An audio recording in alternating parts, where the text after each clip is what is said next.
Hi there, here we are with our patient Michael. We did a MaxHarvest Plus procedure about a year ago, and he had a previous FUE procedure, and he just didn't feel he got the result he was looking for. And then he came to us for more or less a correction. Yeah. And he's back a year later to even add to what we did.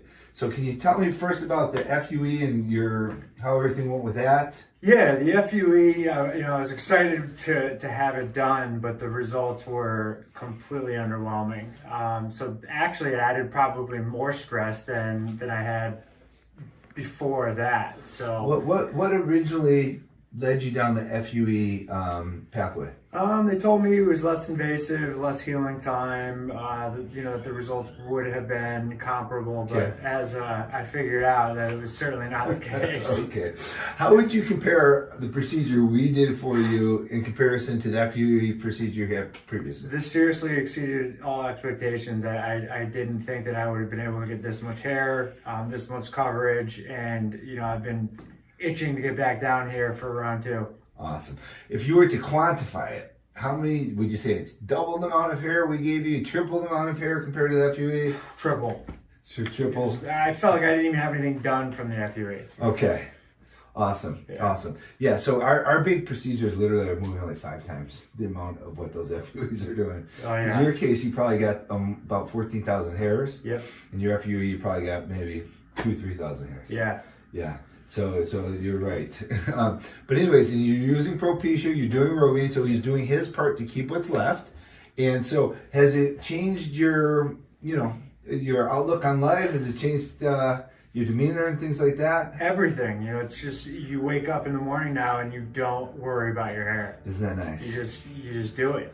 That's awesome. And you said you were excited to come back for more, right? And this is why I'm here. And what are we doing today, man? Where are we putting it? We're gonna Find do a the same spot? thing and fill it in, and somehow. Awesome. So what we did with Mike is we completely reframed his entire face.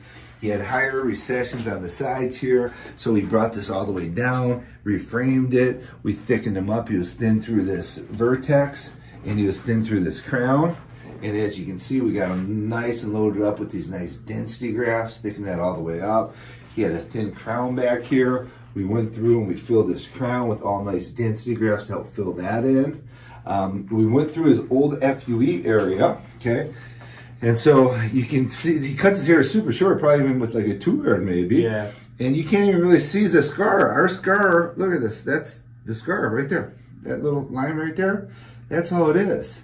So he was chasing this FUE to get no scar, and now he got no hair with the FUE. Now he's got a better result with probably less detectable scar. Bring your chin forward a smidge here so you can kind of see that.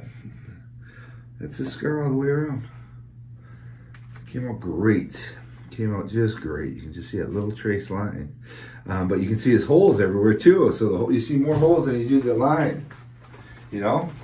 So when you look at him straight on, you can see all this filled in all the way through, filled that all the way across, and then used all the density grafts to thicken them up. And then, excellent. Let's put you back. So it came out freaking awesome, man. Great job. Scar's incredible. Couldn't be happier. So what do you say to the guy who's sitting at home on the fence thinking about doing an FUE versus what we do? Get here and have it done, and you will not regret it. Awesome, buddy. Thank you so much for doing the video. Well, thank you. Congratulations. I'm very happy for you.